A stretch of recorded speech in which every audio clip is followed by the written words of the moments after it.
welcome to EcoSAP to understand economics better. More than 50% of y'all haven't subscribed us yet.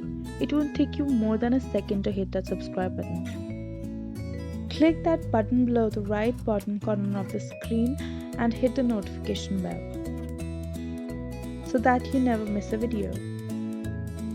Without taking more time, let's get straight into the video. Today's topic is as important as other topics in the economics, but it is simplest of all.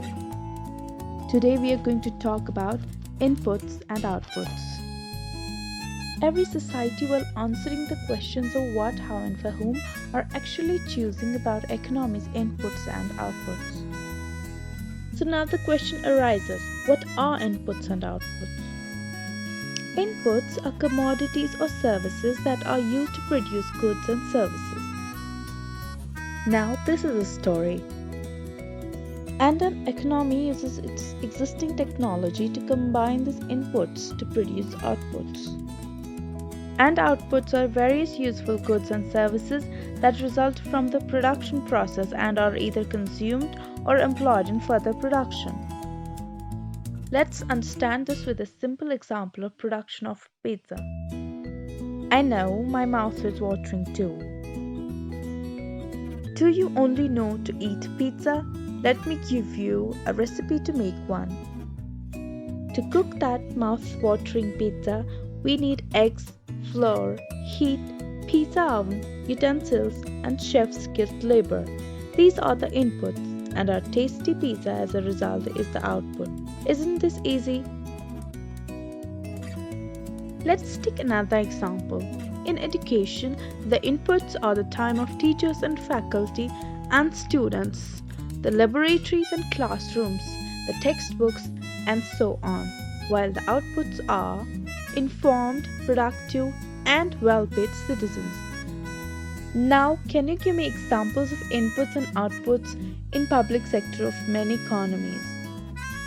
Another term for inputs is factors of production. In economics, inputs or factors of production are classified into three broad categories: land, labor, and capital. We are defining these properly now, and now is the time that you be more attentive. Number 1, land, or more generally, natural resources, represents the gift of nature to us.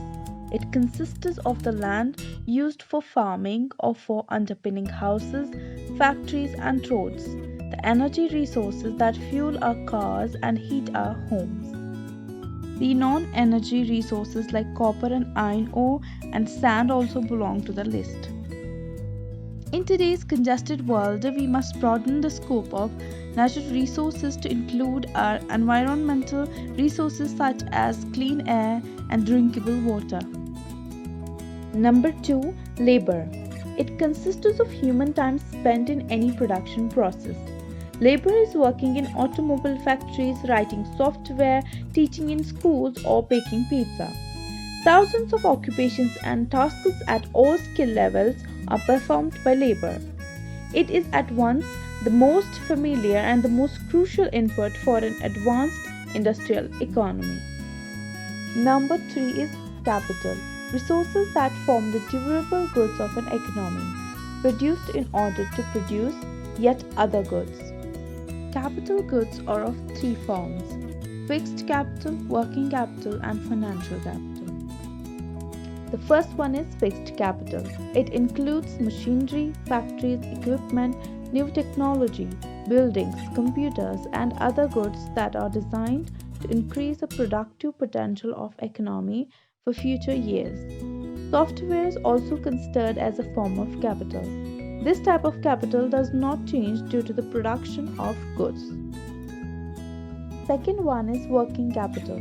This includes the stocks of finished and semi-finished goods that will be economically consumed in the near future or will be made into a finished consumer good in the near future.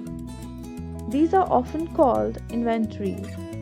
The phrase working capital has also been used to refer liquid assets, that is, money needed for immediate expenses linked to the production process to pay salaries or invoice, taxes and interests, etc. Either way, the amount as well as the nature of this type of capital usually change during the production process. Third and the last one is financial capital. This is simply the amount of money the initiator of the business has invested in it. Financial capital often refers to his or her net worth tied up in business, assets minus liabilities, but the phrase often includes money borrowed from others.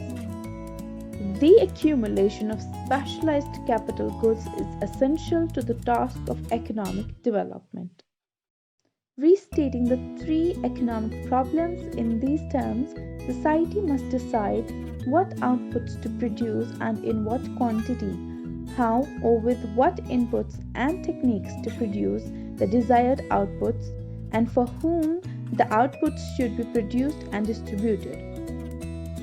So, this is it for today. Thanks for watching. Like, share, and subscribe to EcoSab and keep learning.